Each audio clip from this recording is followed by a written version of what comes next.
Ауа райының адам денсаулығына әсері қандай? Сәлем достар, сіздермен бірге тән саулығы арнасы каналыма тіркеліп, қоңырау белгісін басуды ұмытпаңыздар. Жаңбыр жауса бас ауырады, жел соқса сүйектер қақсайды, аптап ыстықта бас айналады. Осындай қате мифтерге сеніп жүре бергенше дәрігерге қаралып, аурудың себебін анықтап, алдын алған дұрыс дейді ғалымдар. Денсаулық пен ауа райын байланыстыратын жалған аңыздардың тізімін сіздерге атап өтпекпін. Осыдан кейін бұл мифтерге сенбесеңіз де болады. Бірінші миф. Күйзеліс ауа райына байланысты пайда болады. Күз мезгілі көңілсіздіктің, қыс мезгілі бой күйездіктің, көктем ауыспалы көңіл күйдің уақыты. Ал жаз айы жанға жайлы мезгіл деген тұжырым санада қалыптасып қалған заңдылықтар. Адамның көңіл күйі ауа райына байланысты қалыптасады деген пікірге сенетіндер де баршылық. Ғалымдардың айтуынша, адамның көңіл күйі мен күйзеліске түсуіне жыл мезгілінің де ауа райының да қатысы жоқ екен. Бұл тек адам ағзасынан бөлінетін гормондарға байланысты. Психологтарда адамдар ауа райына қатысты көңіл күйді өз қалауымен жасап алатынын растайды. Сондықтан, ауа райы қандай болса, күйзеліске себеп іздемеңіз. Себебі, көңіл күй табиғат құбылыстарының тылсым күшіне емес, санадағы сенімге байланысты. Ал екінші миф, ауыспалы ауа райында ескі сырқаттар сыр береді.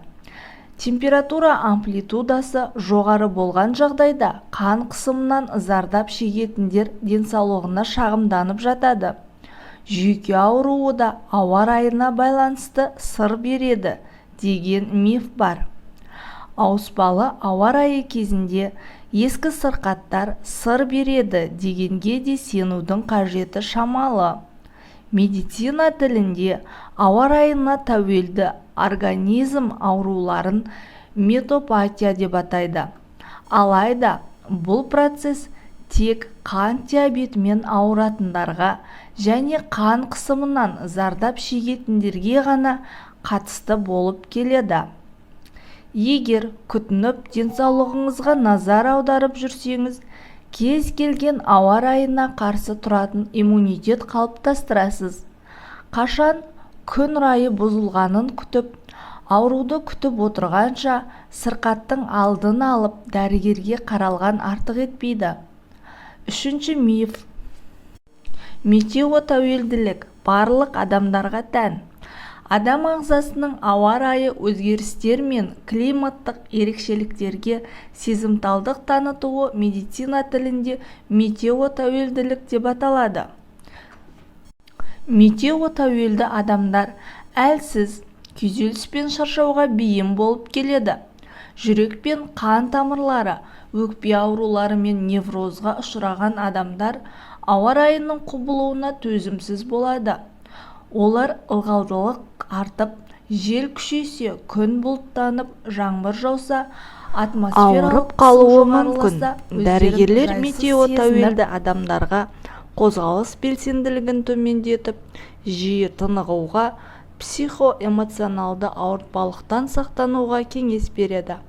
Мазасы кеткен науқастар дәрігерге көрініп, тиісті дәрі-дәрмек жаздырып ала алады.